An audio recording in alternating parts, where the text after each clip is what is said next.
Now that was something special. Hello everyone, welcome back to the Christ MotoGP podcast. I'm your host Jordan Morland. I'm joined by Pete McLaren and Rob Jones. We are here to talk about the most incredible weekend at Jerez. I can remember for a very long time in MotoGP, what a weekend we had. Marc Marquez fighting at the front, Pecco Bagnaia showing his true grit, and we haven't even talked about the sprint race yet, but we'll focus on the Grand Prix. Pete, what are your thoughts on that weekend, just as a starter? It was just incredible, wasn't it? It was a cracking weekend, wasn't it? Yeah, all round. It had shocks, surprises, battles, everything. I think if Liberty were watching, they would have thought they got good value for money from this deal. But yeah, I mean, and just looking specifically at Pecco, probably his best race, right? I think I agree, all things considered, coming into the race, having had the crash in the sprint, okay, not really his fault, but still, knowing he couldn't afford to lose even more points. We were speaking earlier, fantastic outbraking move at the start of the race, puts him in contention, puts the pressure on Martin. Martin makes a mistake. Then he has the battle with Marc and he comes out on top. I mean, yeah, fantastic from Pecco. Just what he needed, puts him back in the battle. And and for Marc as well. I mean, he keeps saying step by step, doesn't he? He wanted the podium, didn't he? That's what he keeps saying. Everyone's saying, oh, come on, you want the win, don't you? But first I need the podium. Well, he got the podium, didn't he? Okay, he had the setback in the sprint, and as he said, he couldn't afford to fall again in the Grand Prix.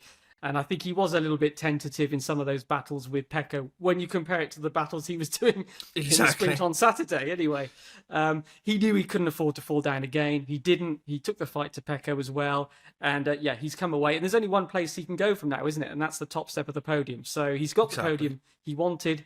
He's got to look at race wins from now on. Spot on, Pete. Yeah. Rob, what were your thoughts on that weekend? It was truly special, wasn't it?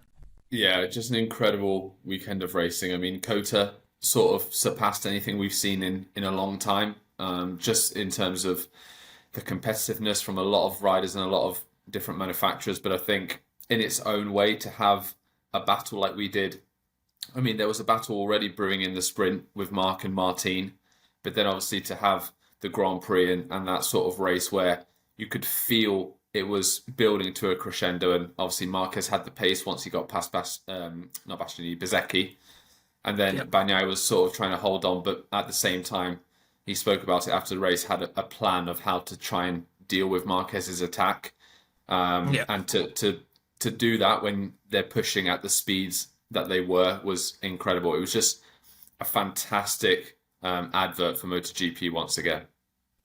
Yeah, it was. Yeah, well, we'll get straight into that battle. You know, Pete touched on at the start. Pecco made a fantastic move on lap one. He outbraked. He went around the outside at the end of the back straight into the Danny Pedrosa corner, and just the sheer braking power. When you watch the helicopter, I advise everyone to do it. You just see how much he outbrakes everybody. Bad. He just kind of slots in. Like it's just one of the best overtakes I can remember for a very long time. But the race was a weird race at the start. Marc Marquez, he said that, he kind of felt a bit stiff when he was leading, and then he got overtaken by Martin. Bagnaia came through, and then Bezzecchi came through. But I suppose we have to start, really the main talking point would be Jorge Martin crashing out. Pete, he was going so well. He won the sprint race. My prediction, thank you very much. Even though it was a bit crazy, we'll come on to that. But he had looked so good, and I was thinking once he was out front, he was controlling the pace.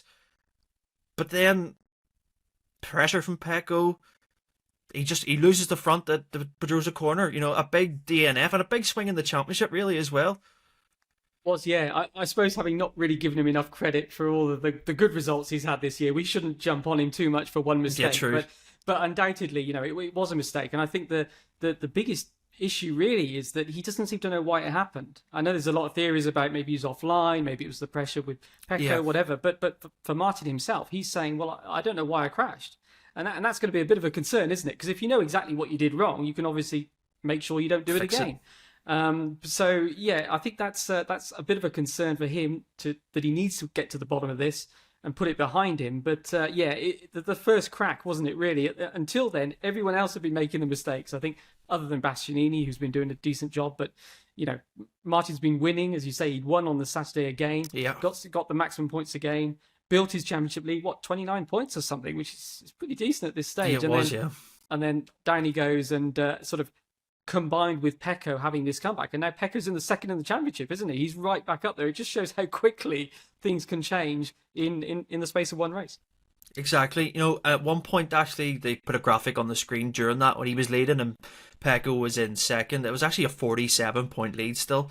So, it's nearly two Grand Prix essentially nearly had over Bagnaia, and it's down to 17. So it's nothing now, really. When you got in the sprint points and everything, it changed the dynamic of the race. And Rob, it changed the dynamic of the race for Marc Marquez, I think, because as you mentioned, he was behind Bezzecchi, and then when it got to that 12 lap, maybe that sprint distance that we seen that he was so strong in before he had crashed on Saturday, he seen the lap counter and he went, right, my time to go, and he just started eating into Pecco's lead, didn't he? Yeah, he already demonstrated on Friday that he had really good pace the more the tyres were worn. So we were sort of, it wasn't a surprise that he got strong as the race went on, but I don't think we expected, once he was behind by the gap that he was, and obviously he was sort of a little bit being held up by Bezzecchi and couldn't get through, I think, because of the tyre pressures. But obviously Bezzecchi made that mistake with about 12 laps to go, which allowed Marquez to not get through initially, but to just get onto the back of him and then line up a move. But then as soon as he did, and sort of he had that fresh air, you saw his pace, and it was really, really impressive. The way he was, because Bagnaia didn't make a mistake, really. Bagnaia was riding very, very quickly without any mistakes, but you could just see the gap being brought down. A couple of tenths here, a couple of tenths there. And I think it was just the performance, to come back after the sprint, because that would have been devastating, to have gotten into the lead and pretty much had a surefire win waiting for him. Because I know Martin stayed with him, but there wasn't really a challenge that looked like it was coming from Martin. And Martin even said he was happy to sort of take second place that day. But for Marc to come back and throw everything at it and just show once again that no matter what's gone on previously, if he's got the potential, he's going to at least try. So to catch Bagnaia, and obviously he had that section of the track, the two left-handers, where he was just making up so much time. And you knew already from the sprint that turn 9 was sort of going to be his spot, attempt, or the best hot spot to overtake. But his pace was incredible, and the battle that he delivered for us with Bagnaia was something special. He kind of had to maybe bide his time when he didn't get through at the start, and then once he started reeling in Pecco, as you said, Rob, through the 7, 8, 9, he was just incredible. And when he made that initial move with 5 laps to go, Pete, I mean, the crowd, the noise that you heard through the commentary as well, it was like someone had scored in a World Cup final. It was incredible. But Pecco was very smart. He knew Marquez was going to be there, and he knew that he was quick through that section. So he did say after the race that, I'll just brake as hard as I can, and if Marc runs wide, I'll be straight up underneath him. But when he went straight up underneath him, Marc continued to ride around the outside, and there was contact on the exit of turn 9 into 10. I mean, it was just incredible drama. I mean, how they didn't crash, we're grateful for it, essentially. Certainly close, wasn't it? Yeah, that stadium section, it looks massive on TV, but it's actually quite small, which just increases the atmosphere of it, doesn't it? And so to have a home rider, and Marc, of course, so famous in all over the world, but especially in Spain, to take the lead and come back there at the track where his career almost ended, or a few years ago, if you like. It was just everything together, wasn't it, in that moment? And but as you said, Pecco wasn't playing by the script. He had a plan in mind of how to change this, the outcome of this. And fantastic comeback by Pecco. I mean, in a way, he did.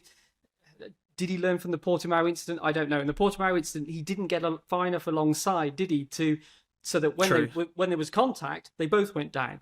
This time he made sure, look, if there's contact and if it's hard, I'm not going down.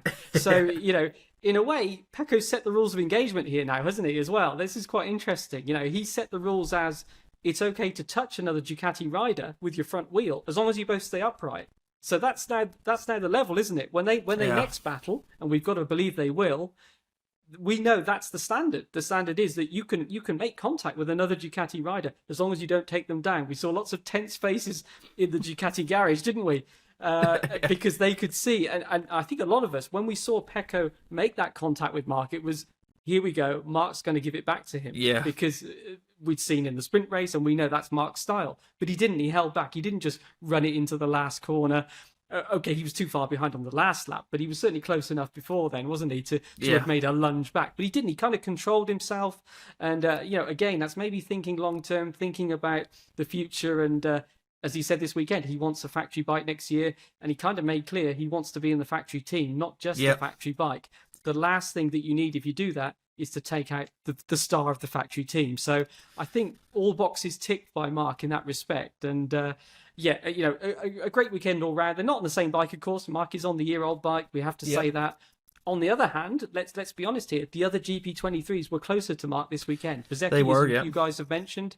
Also, Alex was fast as well. So, we've got to be balanced and do both sides of it. Marc didn't have the advantage over the other guys on the 23 that he's had at other tracks. So that was the other side of it. But certainly for Marc now, big relief. And I think, you saw the celebrations, to come back to what you were saying after the race, didn't you, with the fans? And that will, that will fuel him for the upcoming rounds. That enjoyment that he gets from racing again, which is what he told us was the reason for going to Gresini and Ducati. Well, he's getting that now.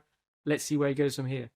Exactly. And just to touch on the results, so Pete said GP23s did perform very strong this week. So Pecco Bagnaia GP24, Marc Marquez GP23, Marco Bezzecchi in third in the GP23, and then Alex Marquez in fourth on the GP23. So, and Enea Bastianini as well in fifth. So a Ducati lockout of the top five, but 3 of the GP23s in there. So it's very good to see that, while yes, there's a year difference, that bike is still so competitive, and not to forget, it won last year as well. So, yeah, just incredible. The way that Marquez, like you say, Pecco kind of showed him, okay, if you can touch now. So, as he put that away somewhere where he's like, I'll remember that. But I think that the thing I really like about Marc Marquez's attitude, I think some fans really miss the point of it. When there's contact, when someone makes contact with him, he'll give them credit. He'll say, do you know what? It was fair. And that's like to say, it's the way he races. But if someone done it, if Marquez done it the opposite, I think people get a reaction differently. So I think you understand that this is just the way he likes to race. And if someone does to him, he will be respectful. And there was great scenes after. I like the respect between Pecco and Marc, because after Portimao, I did think, it's going to get a bit frosty, but they kept it on track together and delivered a fantastic show yesterday. And I want this every weekend. Very greedy of me, but it's not going to happen every weekend, because Jerez, Rob, I want to talk about the circuit and how it's being perceived now. I seen a lot of tweets yesterday saying that Monaco is F1 sort of diamond, Indy 500 for IndyCar. Is Jerez now MotoGP's centerpiece, because it's so iconic, isn't it? I think it's definitely up there. For a lot of years, the riders themselves have always talked about Jerez and Mugello as the sort of go-to circuits that, not just in terms of the layout, allow the riders to go fast and allow for great racing, but I think the spectacle as well, the atmosphere that the fans help bring in, it just makes it a bit of a cathedral and a big event. Like you said earlier, the reaction when Marquez went through was almost of that of a goal being scored in the World Cup final. It was, it also has that stadium section, a bit like the Mexico circuit, which F1 go to.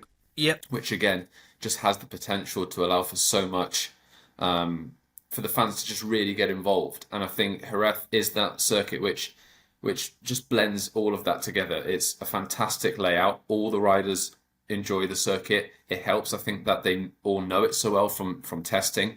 And that probably helps make Jerez the sort of showpiece of MotoGP, because it's such a fundamental circuit for their calendar. But I think, once again, to just see the racing that we got, whether it was the sprint, and the crashes that took place because of the wet patches, again, something we don't normally get at Jerez is poor weather, but we got it this year, and look what it threw up on Saturday. But then also we've seen so many races where they've either been decided at that last corner or duels like we had yesterday with Pecco and Marquez. And I think Jerez is a great circuit on its own, but what it also does is it never disappoints. And I think that's the big takeaway from this year as well. Yeah, and Pete, just to finally touch on just yesterday, the battle between those two. Marc finishes second, okay, and 4 years ago, his career was nearly ended at this circuit. it kind of felt like there was kind of a demon that's kind of banished yesterday when you seen him celebrating. He was on his knees in the gravel, he was bowing to the crowd, and he was on the fence shaking it. And there's some incredible photos of him with like a red flare, and it looks like it's like an Italian like football match. It's like incredible with the fans. I got a sense yesterday, and him dancing on the podium and stuff. It was just maybe everything that he's went through, leaving Honda, being on a satellite Ducati. It's freed him up, and I think a lot of people are starting to see just the character that he really is, and he's starting to show that. How important is that for MotoGP to have someone like Marc Marquez, who's been through so much, to finally have this redemption sort of story in the sport? It's a bit like when Rossi went back to Yamaha, isn't it? He had those two dark years at Ducati without the success. Everyone started saying, "Oh, maybe it's him. Maybe he can't win again." He goes back to Yamaha, and he ends up on top again. And it's that whole story, that whole comeback story. And now Marc is only one step away from winning again, isn't he? So it looks a question of time before he does so. And so it is quite remarkable how you see these sort of things repeated again. And Marc would have questioned himself for sure. It seems unbelievable that someone as confident as Marc, who used to ride with so much confidence, if you know what I mean, would actually start to question his ability. But I mean, as he admitted, he did, with all the injuries, all the accidents, everything else, even the two race accidents coming into Sunday, it had started to knock his confidence. And the celebrations that you speak about, I think that's the other side of it, isn't it? That's the relief coming out when he realizes, I'm still here, I can still do this. And as you say, in terms of the impact on the sport, you only need to see the reaction of the fans. Okay, it's Spain, it's always going to be a special reaction for a home rider, but still, Marc is now the biggest of the current riders on the grid. His number of championships dwarfs everyone else's at the moment. So he is the star rider. So to have the star rider at the front, as I say, it's like having Rossi back at the front as we saw previously. And although Rossi's obviously his best years were earlier on, as probably they have been for Marc, we saw some great battles, didn't we, later on in Rossi's career when he took on the young guys. Now we're seeing Marc doing the same. We're seeing Marc taking the fight as the experienced guy in his 30s to the Pecco Bagnaias, the Jorge Martins and all these other guys. So I think there's a lot for MotoGP to look forward to. Exactly. And I want to touch on Pecco Bagnaia. I don't want him to get lost in this at all. I think we spoke, and I think it was his best race he's actually ever had in MotoGP, Rob. I think just to show... he got knocked off in the sprint, and I could see he was pissed off. You could tell after. He was wanting a penalty for Binder. But then it comes to Sunday. He's qualified on the third row. Makes a great start. That overtake we've talked about on lap 1. Pressures. Who knows, Martin into a mistake because his presence was always there. He was so strong on the brakes. Beats Marc Marquez like he had done for his first Grand Prix win at Aragon in 2021. People need to remember that as well. He has had to fight Marquez on a Honda. He's fought him on a Ducati, and he's came out on top. I think Pecco Bagnaia has shown a lot of people why he is a two-time world champion, hasn't he? Yeah, and I think what probably makes his win even more special is the start of the season that he's had. He had the win in Qatar, and then it's sort of fallen apart since then. Obviously, the clash with Marquez in Portimao, but then Cota didn't go to plan at all. So I think knowing...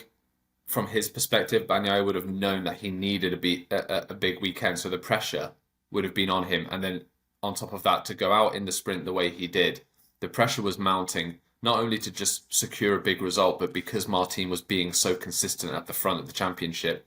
And then if you spin the narrative back the other way, it's a case of not only has Bagnaia won that duel with Marquez, ridden an incredible race, but he also, in a way, has forced Martin to crack for the first time.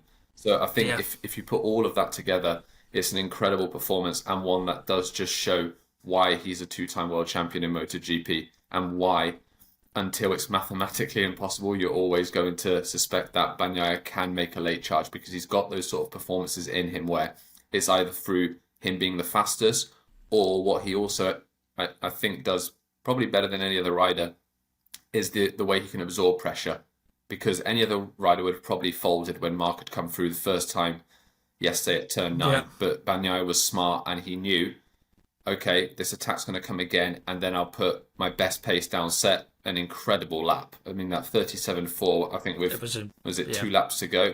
It is the sort of pace that no one else could have imagined doing. So I think you put all that together and you see why Bagnaia is thought of so highly, why he's got the reputation that he's got, and I think that's the sort of performance that's going to now allow him to just sort of gain that confidence back, and going forward, he's going to be the Bagnaia that we know.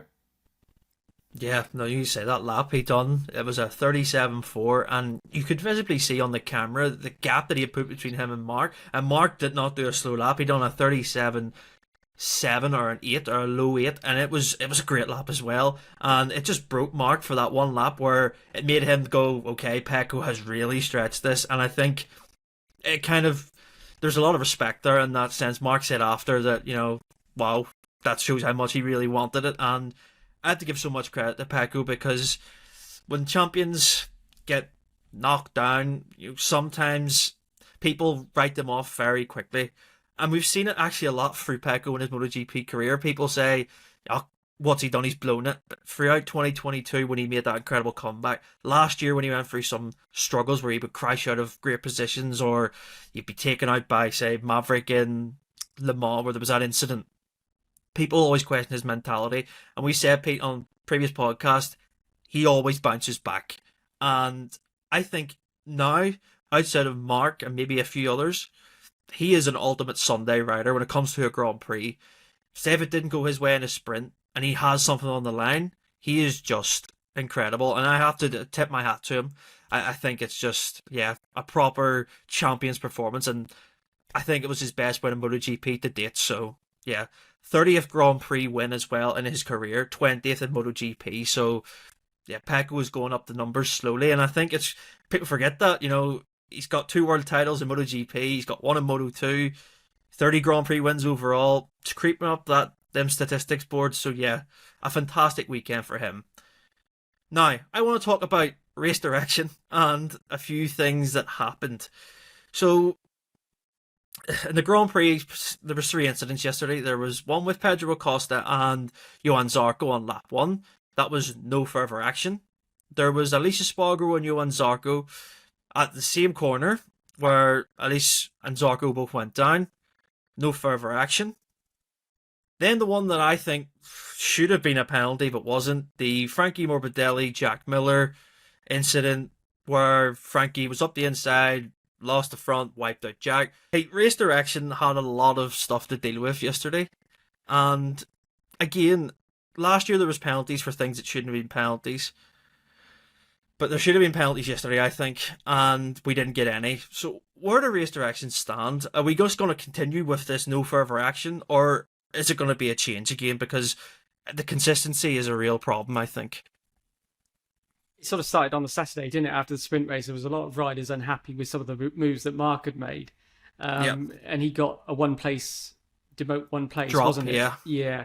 And I think it was Mir, and I think also Oliveira felt that, hang on a minute, are we now swapping the long lap penalty for just demote one position? So there was a few people unhappy with that. Then there was some people unhappy with, obviously, Binder's move into turn 1 that ended up with Bagnaia on the ground.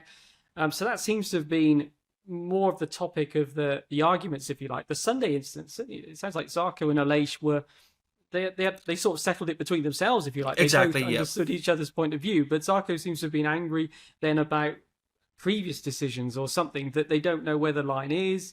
With Jack, I don't know. Jack says, look, he didn't make contact. He says the visor just fell off his helmet, so it looked like he got closer than he did.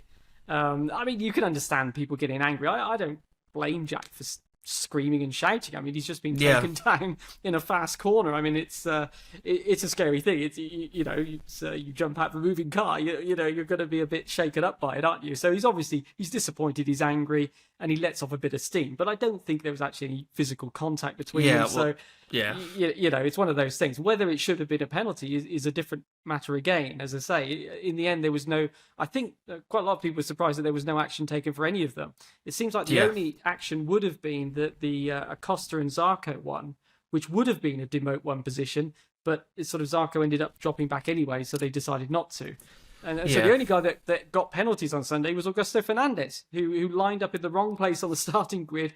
I guess he had an issue with his whole shot device. He then didn't see the penalty thing, so then he got a ride through. So he ended up the worst off as far as the penalties. But penalties, another talking point at Jerez, just as they were a year ago. Yeah, I'll watch it back with Jack Miller. I don't think he's trying to run in and like try to like physically take him down, but like you say, seen it in Brace Superbike last year with Glenn Irwin and Tommy Brightwell as well. There was stuff where it gets very heated, of course, and I think Jack was really unlucky yesterday. I do think Frankie should have got a penalty because, this is the sort of stuff that we've seen, and Pecco made a good point as well.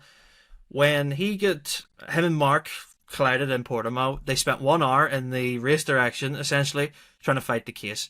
But on Saturday, nothing between him and Binder and that Bezzecchi incident, and Bagnaia was adamant it was a penalty. This is what I don't understand. Are we starting to value penalties more in a Grand Prix, or is it different in a sprint?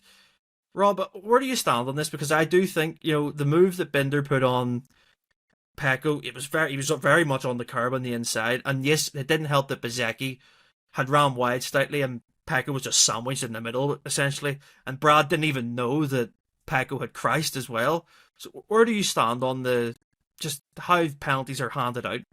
I think to start with, the inconsistency is a major, major problem, and it's not the first time speaking after the race, Sarko was very, very angry with Freddie Spencer. Yeah.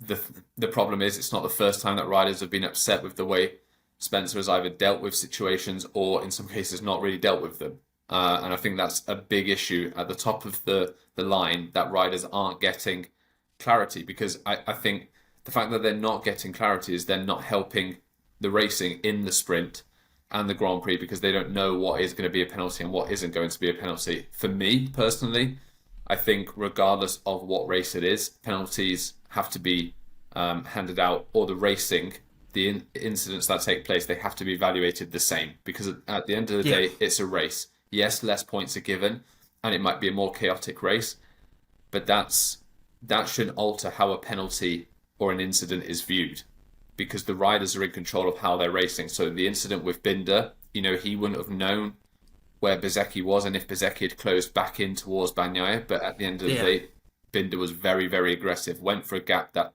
kind of wasn't really there, and that would have been fair, in my opinion, to have given him a penalty, or to at least have had a proper sort of conversation about why he went for the move and what had happened and why he thought it was a good move because he didn't see Bezzecchi. That sort of conversation, it doesn't really seem like that happened. And I think that is not going to help when riders are going for moves. If now riders are tentative going for overtakes because of, in their head, they're thinking, oh, if I make contact and it sends the rider down, or if it just moves him offline, what's going to come of that? If they don't know that, then the racing could also get taken down in terms of how exciting it is. So I think they've got to get on top of this. But fundamentally, the incidents have to be approached the same way, regardless of if it's sprint, Grand Prix, or circumstance, really. Yeah, I agree. I think it's the thing that I get really annoyed about is the sanction. It's like someone, like you say, gets one place demoted. What about long lap penalty then? Because we've seen it in the past. People have got long lap penalties for some incidents that were there yesterday and the day before. Were like, they would have got a long lap penalty. So this is the thing. Just make it consistent. Make sure the sanction is the same for everyone, because I know incidents are very subjective and they can change a lot, when you look at them multiple times and you hear the opinions of riders.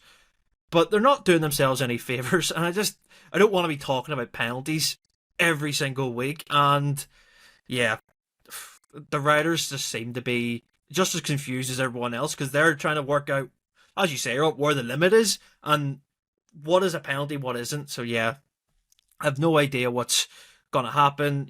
As you said, Zarco was very unhappy on French TV and to the press yesterday. He was not very complimentary about Freddie Spencer, put it that way. So another weekend of MotoGP where we have great track action, but then sometimes the negativity of just penalties and stuff just gets in the way. But yeah, we'll live to talk about it another day, I'm sure. So we'll see what happens. I want to talk about the sprint because I said to Pete before we started recording this that we could have had a dedicated podcast to that race on itself. If you didn't see it, Jorge Martin won the race with Pedro Acosta in second and Danny Pedrosa third, but that wasn't the finishing result on the line. So, Pete, where do we even start with this? It's Jorge Martin won, Pedro Acosta finished second, Fabio Quartararo on the road finished third, but then got a penalty for tyre pressures, and Danny Pedrosa gets a podium. But the main part of that race was as we said, the Binder Bagnaia incident, and then we had the wet patches on the track that just caused absolute chaos. So they did, didn't they? Exactly, yeah. There was 15 accidents, I think. So Yeah. if you take Bagnaia's out of it, the other 14 were basically because of the damp patches, I think. So, just small patches of water that seemed to be seeping through. There'd obviously been rain in the morning. We had wet qualifying when Marquez was on pole. The track was fully dry, if you like, officially for the sprint race by the afternoon, but the water was sort of just seeping up from underneath, and just little patches, 10, 20 centimeters long. But if you got a little bit offline or took a slightly different line, that was when you could normally be caught out. Yeah. It seems that riders, obviously, they had the sighting lap, they tried to have a look, but you're not always on the same, if you're overtaking people, that kind of thing.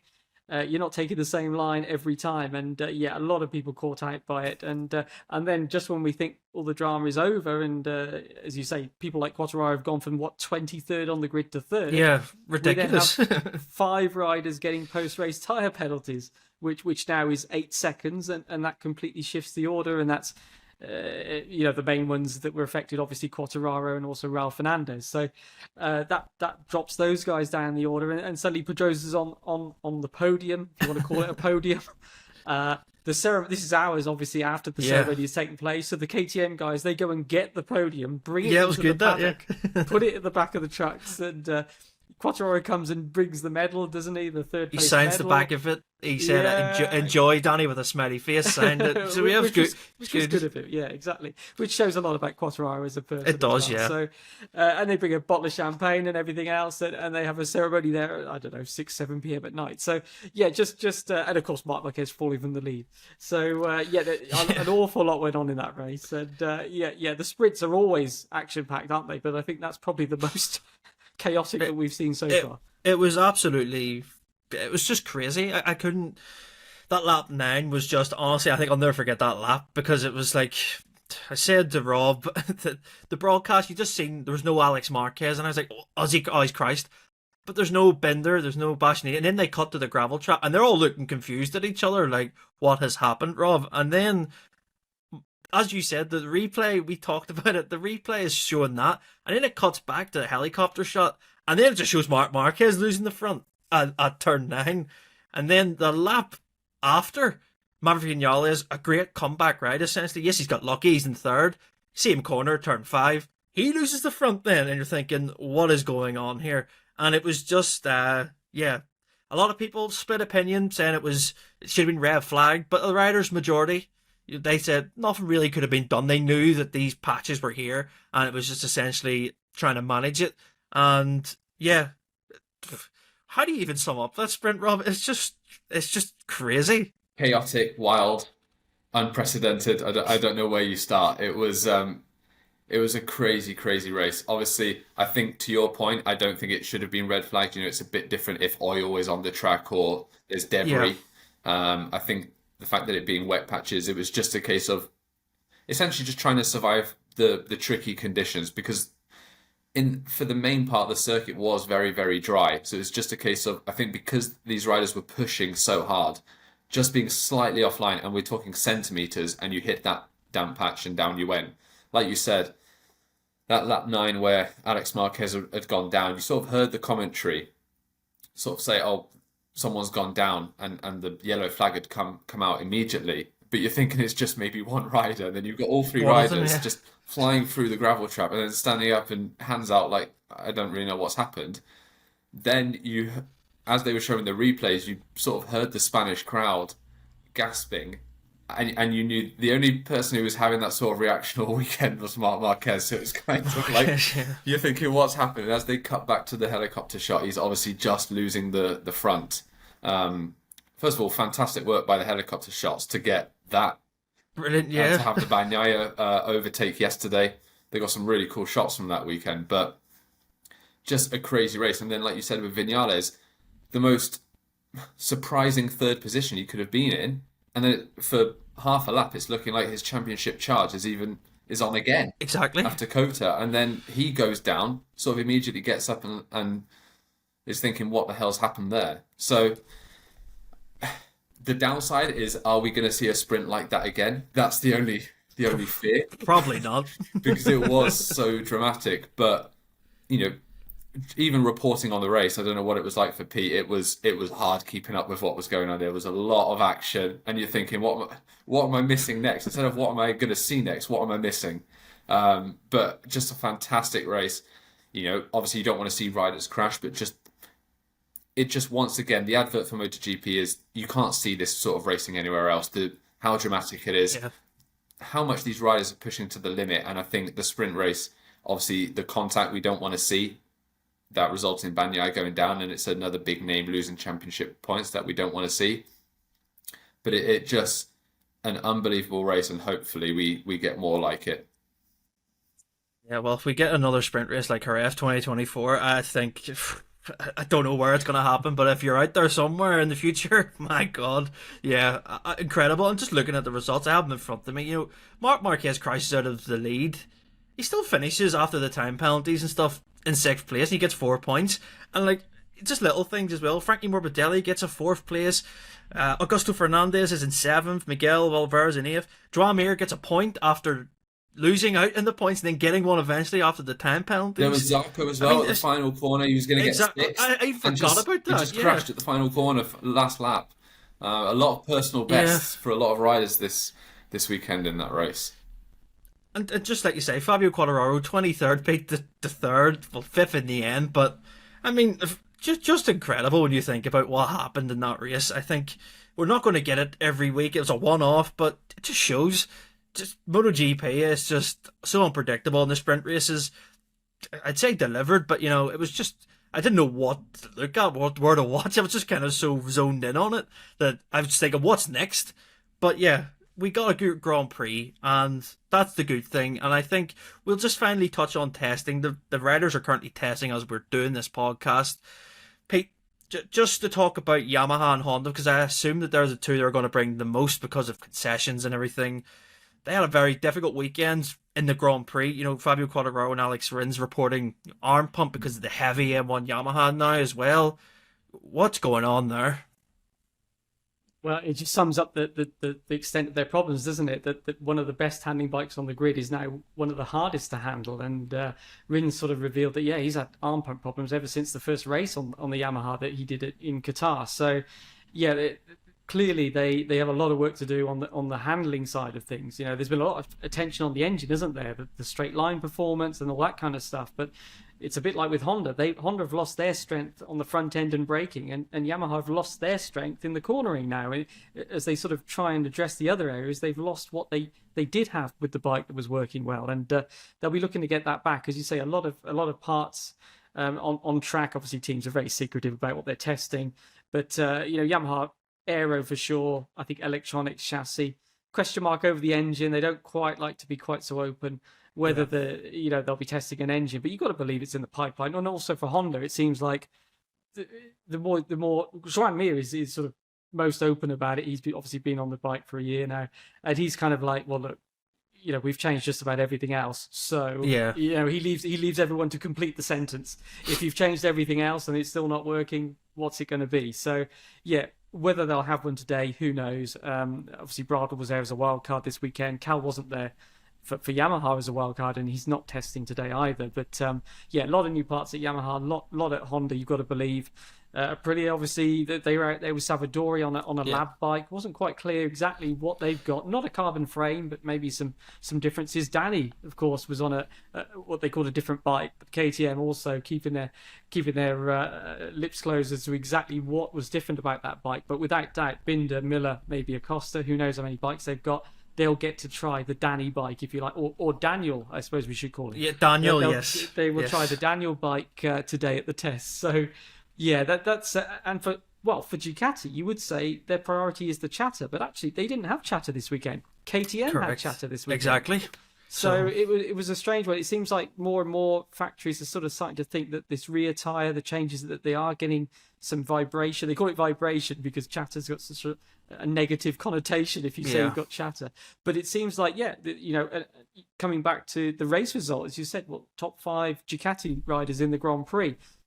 Gigi said, this is the real performance of the bike without the vibration issue.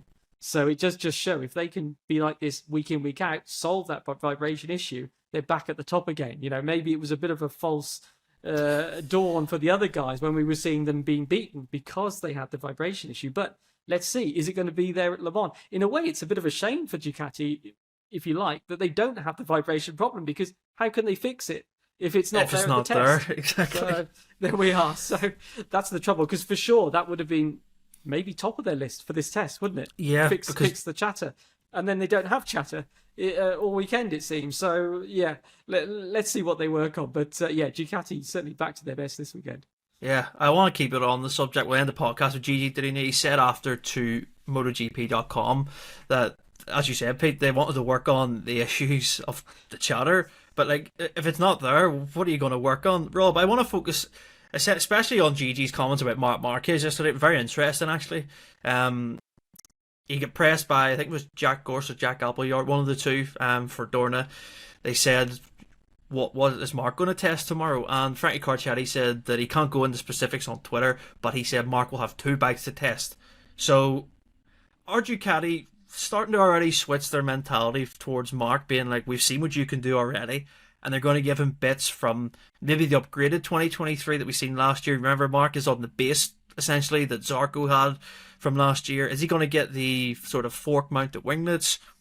Do you see a change of attitude? You can see it with Gigi already. I think there has been a slight change. I think there's some, to what degree we don't know, but there's development that's going towards Marc Marquez that is maybe not going to reach the other riders on the 23 bikes. I think there were already sounds like some whispers in the paddock that Gigi and Ducati are pushing for Marc to be in the factory next season, which would be, I mean, exactly what Marc himself wants, would be huge for MotoGP, huge for Ducati. How Jorge Martin's going to feel about that, obviously, is we don't know. And if we're just looking at Jerez and the results, perfect time to deliver for Marc Marquez, and obviously the wrong time for Martin to make a mistake if Gigi is thinking, we would like to put Marc on that bike alongside Bagnaia next season. The fact that they are seemingly pushing a bit more of their support and development towards Marc Marquez and potentially allowing him to test some things that weren't maybe in the pipeline at the beginning of the season is a clear example of how they view Marc Marquez at the minute. They can obviously see his data, and I think they've been very impressed. You saw after qualifying Gigi go into the Gresini box and congratulate straight away Marquez, and then both have a smile and a conversation. So I think the relationship is good as well, and that's being, even with what happened in Portimao, the relationship looks strong. That to me already is sort of a signal that there's potentially something in the works there. Yeah, Pete, just to finally end it, I think Rob's hit the nail on the head. You can see the way Gigi and Marc kind of have this. I think it was really apparent this weekend. The cameras caught a lot of it, where he would be in, shaking the hand and straight away, high-fiving Marc after the race yesterday. He is in factory colours, Gigi, but he loves seeing his Ducatis up the front. When he sees a 23 versus the current model, and Marc is doing everything, he sees the data that Marc puts out there. He sees everyone else's. I seem to. We said before the weekend we'd get a lot of answers maybe about how this market would change. But I seem to think this weekend, especially with Marc Marquez, he wants a factory bike. He made that clear. He said that discussions usually happen around this time of year. They start. And could he stay with Gresini on a 25 in the future? But for me, the Aprilia side, the more I see it now, and it's more Ducati based, there's only 2 options. He gets a 25 on a Gresini. If they stay with Ducati, by the way, because there's some rumours I'm not going to go into in detail about Yamaha going to Gresini. That's for a different podcast. But I think they really want him in the factory team. I get that sense. What do you feel from it? Ducati, they reward the fast riders. So if you're performing at the front, you get the new parts. KTM, similar philosophy. Yep. People are already saying Acosta's got the same spec bike as Binder and Miller, because he's proving, hey, I'm the guy at the front. If you're going fast on it, which Marc undoubtedly is, you get the new parts. So, that's the motivation. We saw it with Bezzecchi last year. And a bit like you were saying, look, let's be honest, this bike that Marc is on, it's not the same spec as Pecco and the other guys finished last season with, is it, as you said? So there's plenty of room to improve that spec. And, Yeah, going forward, we know, look, last year we saw Martin, we saw Pecco fighting for the title. Undoubtedly, clearly, Ducati wanted Pecco to win, didn't they? Oh, yeah. They said for the sponsors and everything else, we'll treat them equally. But if we have to, we want our guy to win. Yeah. Look, if they're seeing something special from Marc, do you give him a factory bike at Gresini and then have to beat him? Or do you put him in... There you go, Jordan, you've answered the question. Or do you put him in your team and he wins for you? And I think the difficulty will come... Let's say we know last year, don't we, that if Jorge Martin had won the championship, he could have gone to the factory team. Now, does that still stand? That will be the interesting thing. We know he's out of contract, but potentially we know that Ducati, they're not going to want Jorge Martin to go to, let's pick a manufacturer, Aprilia with a number 1 plate. Exactly. So that's where it gets more complicated, doesn't it? But as things stand now, if they're seeing, and as you said, only Gigi and the guys at Ducati that can see all the data, but the indications are they're seeing something special from Marc on this year-old bike already after only 4 races. If they're thinking, this guy, give him another year, he's going to be doing even more special things on this bike. Maybe they want him in the factory team. Marc has now said, hasn't he, this weekend, it was a factory bike, I think, on Thursday, and then by, I don't know, Saturday or something, I think he told the Spanish media that, well, when people say, well, what about Pramac? And suddenly it was, well, they're a good team, but it's a satellite team. And that's, you can understand that. If he's going to stay in a satellite team, he may as well stay at Gresini and get the factory. Why bother moving and having to learn all the crew again and everything else? So, I think Marc clearly wants that factory ride. We saw him very careful with Pecco, shall we say, in the races. He's doing exactly the right thing. Gigi's happy with him, as you said, which is a massive thing as well. So, it's all there for him. But the problem is that certain number 89 at Pramac. If he goes and beats them and wins the championship, what do you do then? Yeah, it's great. So it's a really interesting angle. Not to forget as well, Jorge Martin's still leading the championship, by the way, folks. Exactly. And he is still the man to beat. I still think he was brilliant this weekend. And the mistake, it happened, but it's the first one he's made this year. And trying to fit 2 into 1 doesn't really happen. And Enea Bastianini, I forget this as well. Enea's had a fantastic start to the year. He's been so consistent. He's 3rd in the World Championship as well. Do you know what, Ducati? Just make like 5 red bikes, just please. It's a luxury problem, isn't it? That'll solve it, wouldn't it? Yeah, It's exactly. It's a luxury problem. And who else? You think about it. Marc Marquez, he's obviously the biggest name in MotoGP, but they have people that are so used to the Ducati with Martin, Bastianini, and Pecco's probably going, well, who's going to be my teammate? Because I'm going to deal with him no matter what. So I think Pecco and an ideal world would love Enea to stay as teammate because he has a good relationship. They've had that. Martin, they grew up with each other. They were teammates in lower categories, but I think there's some real tension there between those two. And with Marc, we've seen what's happened already this year. I mean, that'll just be absolute fireworks, and I'd love to see I don't know what's going to happen, and I'm really excited to see what happens because we've talked about it in a previous podcast, and Ducati have got themselves in a really nice but chaotic position. So we'll see how that goes. But honestly, guys, that was a great chat. I've enjoyed it. We'll have plenty of reaction on Christ.net from the test that's happening currently. So this is the Monday we're recording it. I'm just trying to see the times. I can't really see anything of note. There's just many people out there. It's just a difficult thing with testing. Marc Marquez is the only rider under the 137s at the moment. So there you go. And it's we can't see the pictures. That's the only annoying thing because you don't know what Marc is testing. We'll get a reaction, obviously, but we'll have everything covered. Follow us on socials. I'll update them throughout the day with pictures and everything. And what a weekend. And let's hope that Le Mans is something similar. And I pray because it's a great crowd as well. So we're into the European swing. Everything's great. If you enjoyed the podcast, leave us a 5-star review on Spotify, Apple, wherever you get them from. Head over to the YouTube channel, like, subscribe, all that business. And we'll see you next time.